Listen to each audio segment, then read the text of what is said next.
Bonjour à tous, ravi de vous retrouver pour une vidéo consacrée aux prochaines sorties de ma maison d'édition, les éditions Vox Gallia. Alors comme vous le savez, ou peut-être pas, en tout cas je vais le repréciser, avant chaque sortie je vous soumets 3 idées de livres que je souhaite rééditer et ce sera à vous de choisir, en votant tout simplement, lequel de ces 3 livres vous souhaiteriez voir réédité. Alors, parmi les 3 livres pour commencer cette année 2021, je vous propose La vie de Saint Rémy, apôtre des Francs, c'est le sous-titre du livre, d'Étienne Davenet. Pour moi, la vie de Saint Rémy est très important pour tout Français, pour tout patriote et pour tout catholique, puisque selon moi, c'est le patron de la France, donc il faut connaître bien évidemment sa vie. Alors généralement, on connaît sa vie par le baptême de Clovis. Bien évidemment, dans le livre, ce sera mentionné, ce sera expliqué, relaté. Mais ce n'est pas que ça, la vie de Saint Rémy, c'est aussi un contexte historique. Il y a la vie de Sainte Clotilde, la vie de Sainte Geneviève, Clovis bien évidemment. C'est un contexte historique très important, très riche.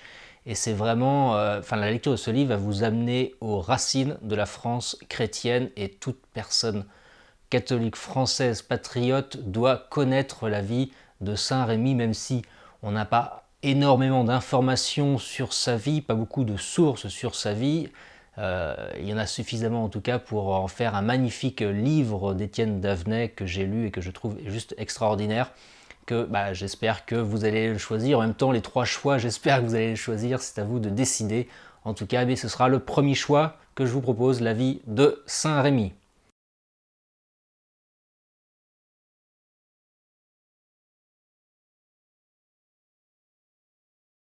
Le deuxième livre est l'histoire de la charité de Léon Lallemand. Alors j'ai déjà sorti un premier volume d'histoire de la charité consacré aux 9 premiers siècles de l'ère chrétienne. Donc là nous continuons sur cette frise historique jusqu'à la Révolution. C'est une série de livres en 3 tomes.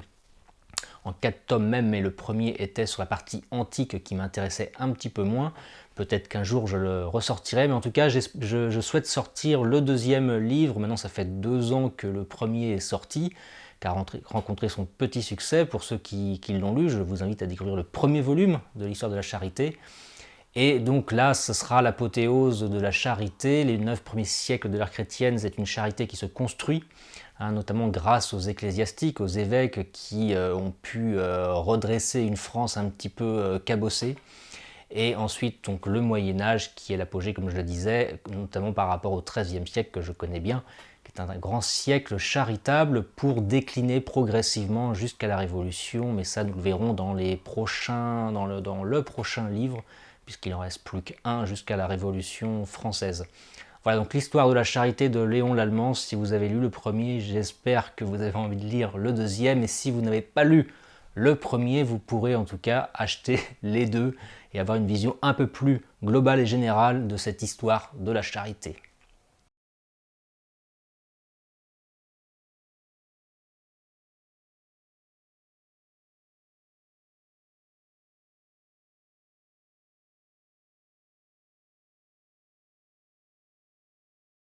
Le troisième livre est consacré à Olivier de Clisson, connétable de France, grand chevalier français et breton, qui a été écrit par Auguste Lefranc.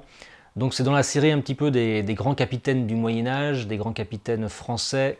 J'avais déjà sorti un livre sur Bertrand du Guesclin qui a très bien fonctionné. J'ai envie de poursuivre l'aventure avec Olivier de Clisson, qui est un petit peu son homologue breton et français. La vie d'Olivier de Clisson est juste incroyable, puisqu'il s'est battu à la fois avec les Français, avec les Bretons, contre les Français, contre les Bretons.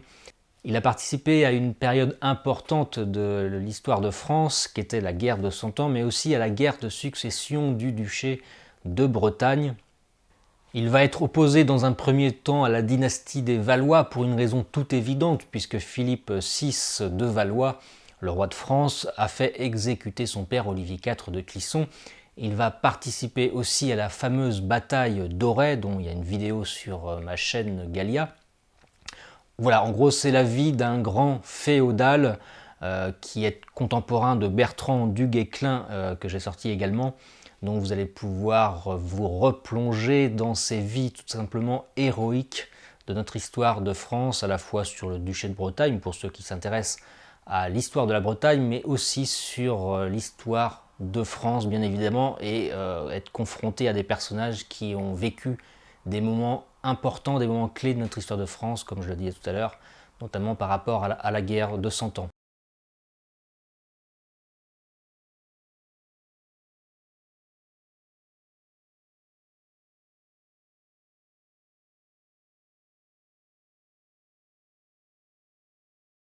Voilà les 3 choix que je vous propose. Maintenant, c'est à vous de décider entre ces 3 livres lequel vous souhaitez voir réédité. Pour ça, c'est très simple.